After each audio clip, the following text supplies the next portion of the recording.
రాజశేఖరం, నా భార్య బిడ్డలెక్కడా? బతికుంటే ఏ వీధుల్లోనో అడుక్కు తింటుంటారు, చచ్చుంటే వల్లకాట్లో ఏ నక్కలో వాళ్ళని పీక్కు తింటూ ఉంటాయి. నీ దుష్ట రాజకీయంతో పేద ప్రజలకి, నా భార్య బిడ్డలకి అన్యాయం చేస్తావా? నిన్ను బ్రతకనిస్తే ఇంకా ఎన్నో కుటుంబాలు నాశనం అయిపోతాయిరా. అందుకే నిన్ను చంపి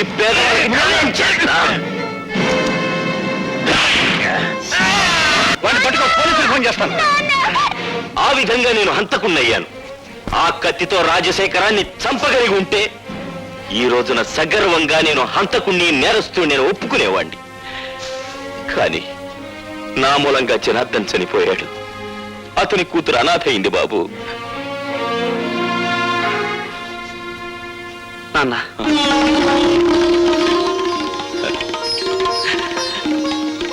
బాబు, నాన్న, ఠాకూరు భార్గవ తండ్రి కొడుకులు. అంతేకాదండి, ఆ రోజా తండ్రి సాగుకు మీరెట్టా కారణమయ్యారో, ఆ ఠాగూర్ గారిని మీరెట్టా జైలుకు పంపారో కొడుకు అంతా ఎడమరి చెప్పాడండి. జైల్లో ఉన్న మనవాళ్ళు చెప్పారు.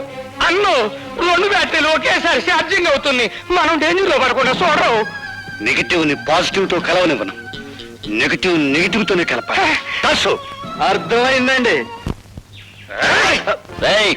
దాసు గారి దగ్గర పంచపక్ష పరమాణాలు తినే మమ్మల్ని జైలు కూడా తినిపించేటట్టు చేసావు కదా. అందుకనే నిన్ను మట్టి కనిపించాలనుకుంటున్నాం. ఏడ్చారు, మీరు మట్టి తినకుండా ఉంటే చాలు.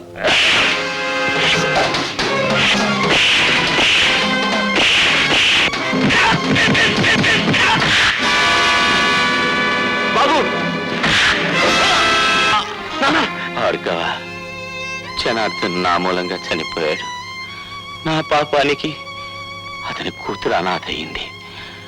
ఆ అమ్మాయి ఎక్కడుందో వెతికి తెలుసుకుని నేను చేసిన తప్పులు సరిదిద్ది ఆ పిల్లకు దారి చూపిస్తానని నాకు మాట ఉన్నాయనా. అలాగే నాన్న.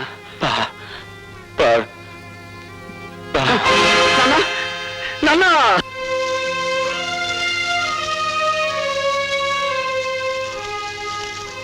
కన్నీళ్లు పెడుతున్నారా సార్?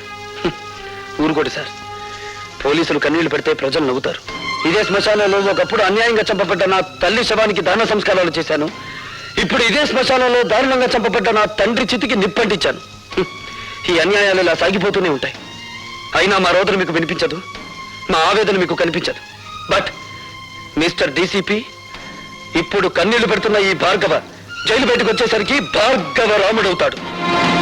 21 సార్లు క్షత్రియ సంహారం కోసం గొడ్డలిని వీర విహారం చేయించిన పరశురాముడవుతాడు. నో మిస్టర్ భార్గవ, తల్లిని తండ్రిని పోగొట్టుకున్న నీ ఆవేదనను నేను అర్థం చేసుకోగలను. కానీ ఆవేశంలో తీవ్రమైన నిర్ణయాలు తీసుకోవద్దు. నాకు నీతులు చెప్పద్దు.